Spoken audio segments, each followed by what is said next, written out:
Alrighty, I am here at the Freedom Factory, and today, Tuesday, the 11th, and so I'm gonna go in and just checking out the old wagon engine because I wanted to make sure, and I think everything is, actually I think everything's fine, but double checking, want to make sure. Sold me used engine, I want to make sure that it's right.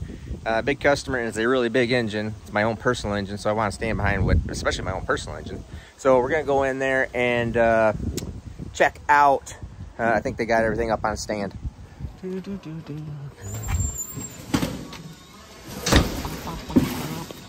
You're on. Oh boy. Oh boy. All right, Zach's got the engine up on stand. Sweet. The biggest stand that we had in the shop. The biggest stand that they had in the shop. That's awesome.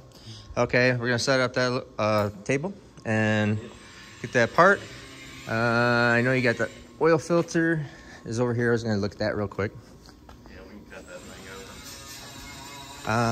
Okay. Okay. I wanted to look at this because we did see the last time that we were in this. It was really clean. Did you ever check the filter after I left? Yeah, it had a little bit in there. So just a little bit still? It was a lot less. But keeps on getting less and less. So this would be after it ran last time, right? Oh, you already took this one out? They had some rust this time?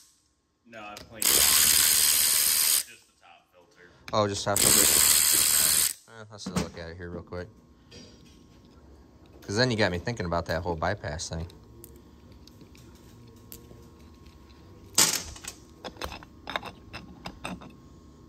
Oh, no, I didn't. There's still a little bit in there. It did have a little bit more than that on it, but... Okay. Well, that is pretty minimal. All right, let's go set up and I'll get that thing all tore apart.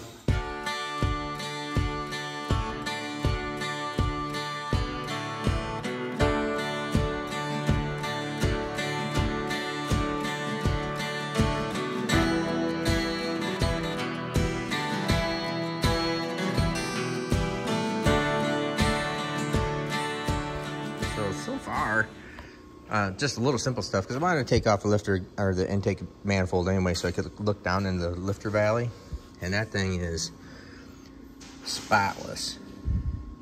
There's nothing going on down there. We already knew that there was nothing going on in the valve cover area. That's just pulling out oil. There's no material. There's no anything there. That looks like $1 million. So. Looks good. I'm giving you the first peek, but I mean, it should look good. Better look good. That looks nice, nice, nice. Nice, nice. Okay. Looks like brand freaking new. Yeah, looks good. I know. I mean, usually there's always going to be some kind of material up in here if there's anything. That's what's been confusing. There's never any material up in the top. I wonder if it was just some dirt somewhere that got missed. Somewhere hidden, somehow, something. Well, I'm gonna take this whole front apart, and I brought a whole new thrust. This is a whole thrust bearing assembly. Yeah. So it's like I'm gonna check that all out. Oh, I need those parts out of the spare part kit that I left in the big trailer. Yeah. Someone's going to Lakeland. Huh? Oh man! Trailer is. All right. We'll get it. Okay. It might already be out of the trailer. Okay.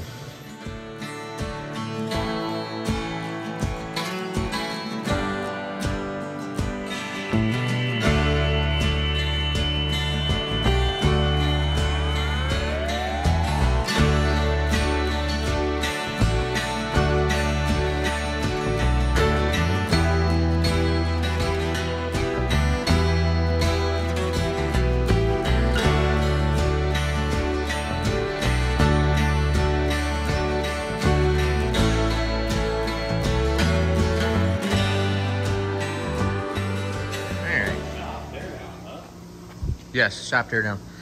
This all looks like brand new. George is going to get a indicator for me so I can check all this out. I mean, there's no material. There's nothing up in here. No. Nothing's getting eaten there. What, tarnation? The lifter valley looks brand freaking new. I don't see anything anywhere here, but I'm gonna check the thrust on this. This is the only thing that I thought maybe it could have been with something up in the front. Yeah. Thrust bearing assembly, rear thrust bearing. I'll still pull that off after I check the thrust and see where we're at. But okay. It looks like $1 million so far. Well, that's good. Yeah.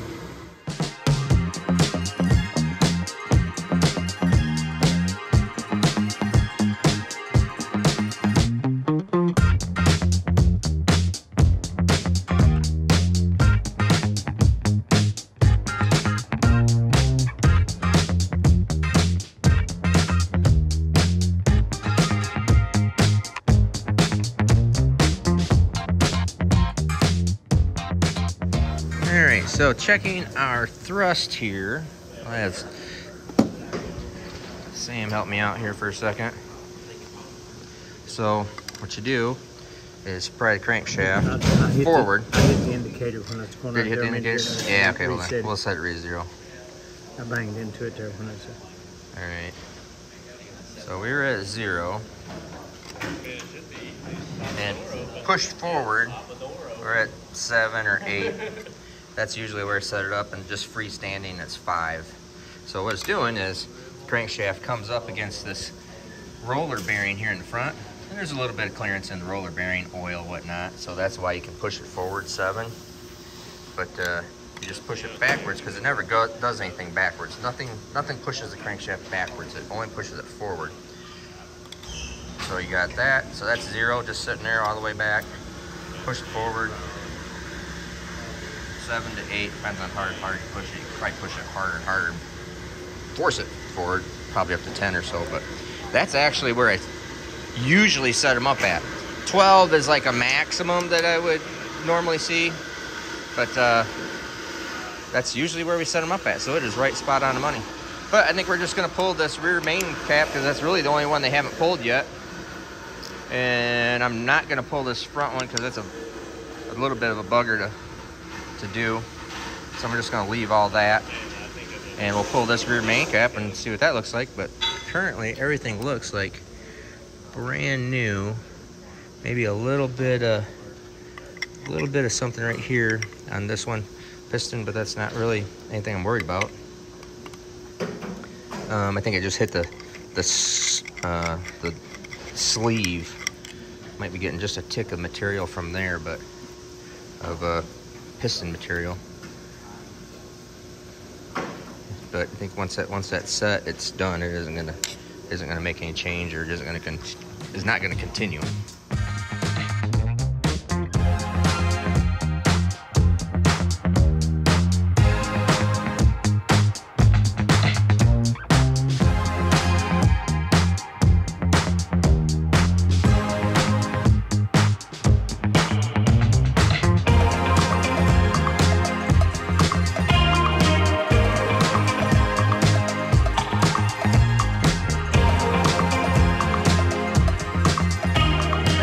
Found something here.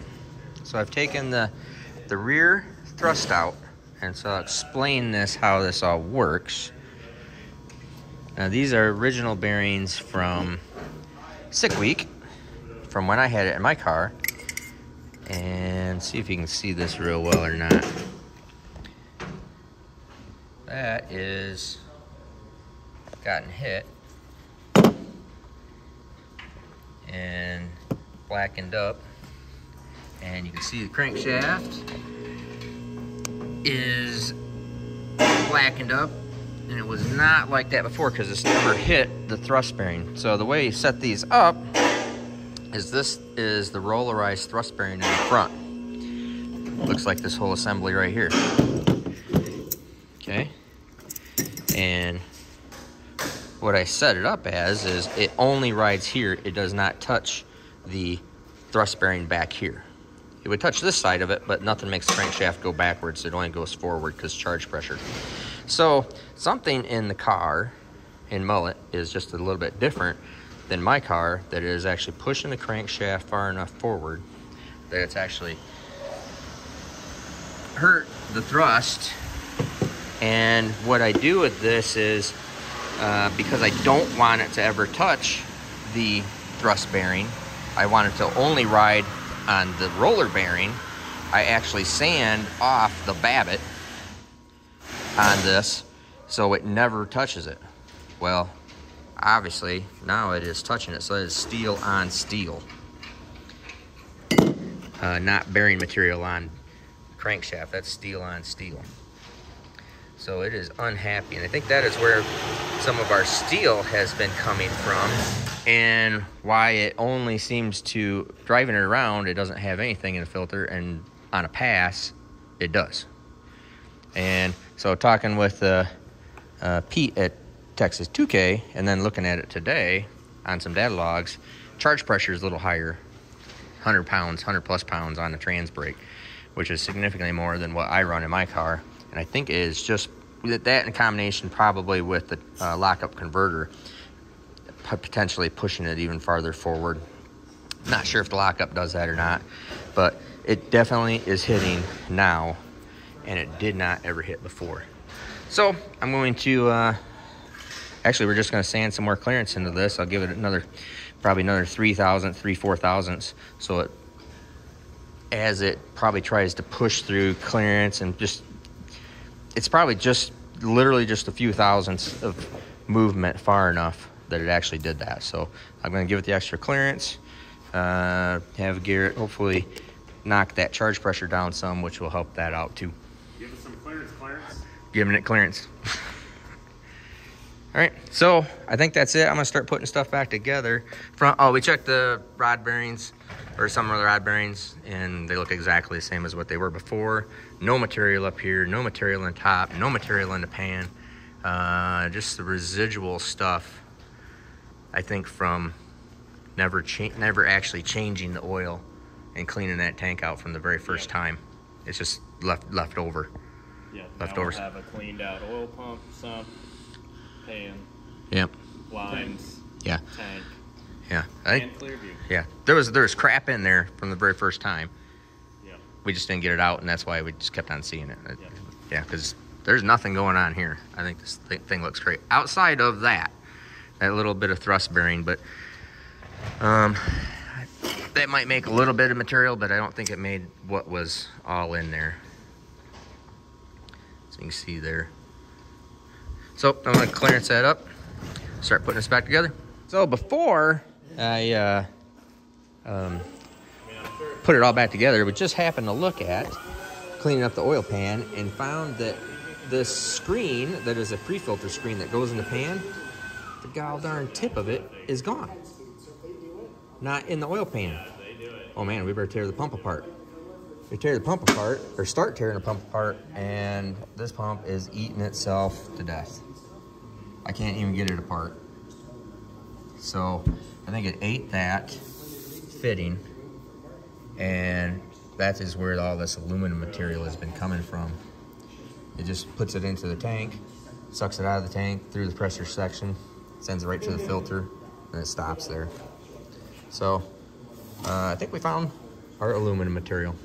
Actually, I'm pretty darn sure of it. So Yes. ate that piece of stainless steel screen, just not seen that before, and ate it, eats up the pump, fills the system full of aluminum material, but it catches all the, that's why we can't ever find anything in the oil pan. You don't find anything in the oil pan because the pump is eating itself. It's in the dry sump tank and then goes into the filter. Interesting. All right, I think we have solved the material issue.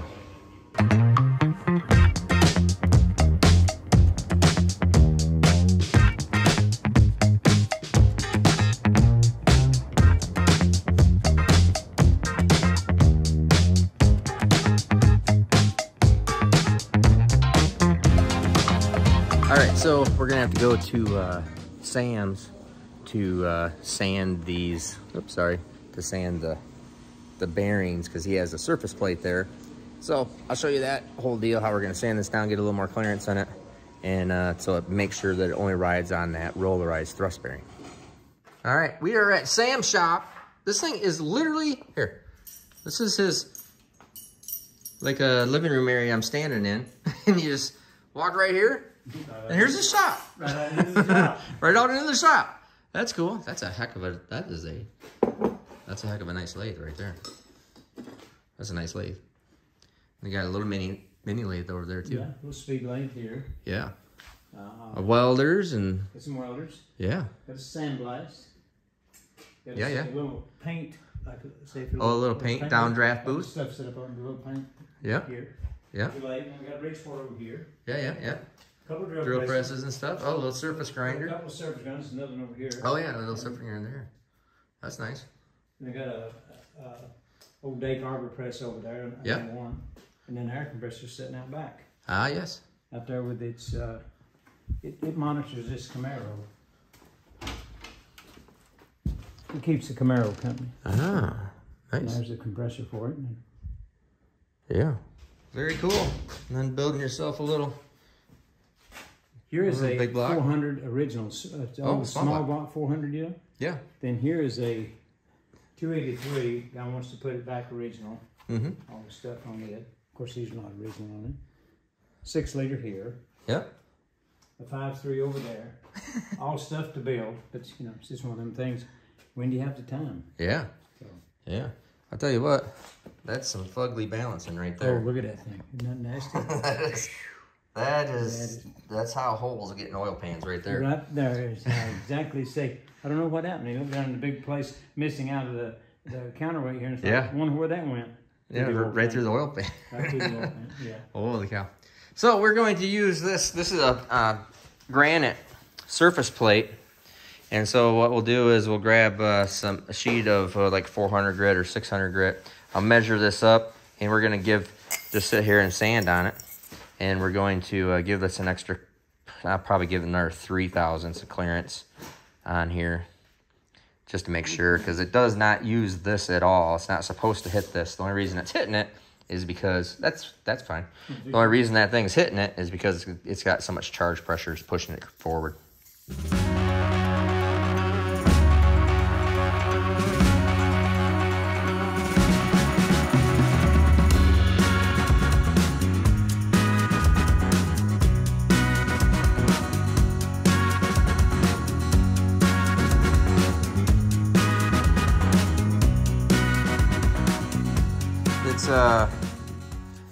This is what the bearing, this is a granite table. Guarantee you it's flat. It is flat, there's no doubt about it. And this is what the bearing used to look like. This is one I just resanded, and I had to take 5 thou off of it to get it to clean up. And so here's what I just rubbed it just a little bit, and I see that little piece of material came off of it. Actually, there's a couple little pieces of material that came off of this bearing. And you can see that it's hitting along the outside edge and not hitting on the inside edge where the crankshaft was hitting it. So I'm pretty sure this is going to take another 5 thousandths or so, and I'll just got to make it the same thickness as this one, and then we'll be good to go. But like I said, it's not supposed to ever touch it, so it really doesn't matter. But I just got to give it extra clearance.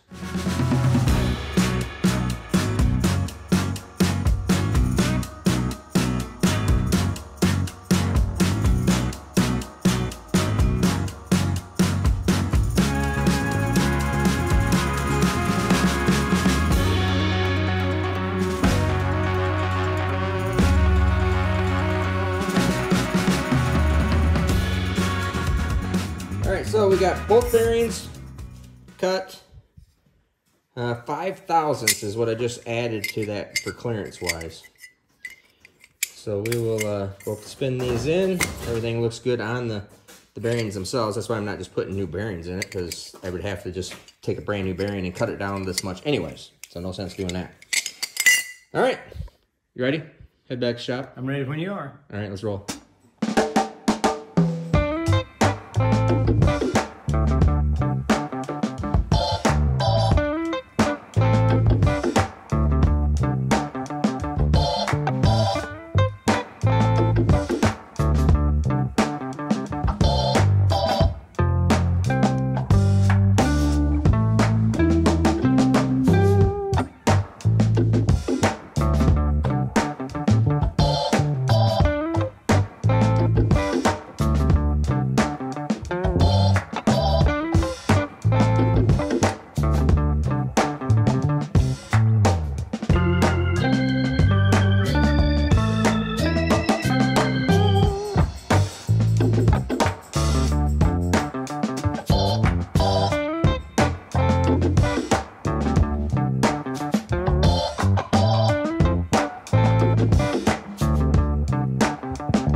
That other one was the original artist. That's the artist again, the same. He took it out, he can put it back on again.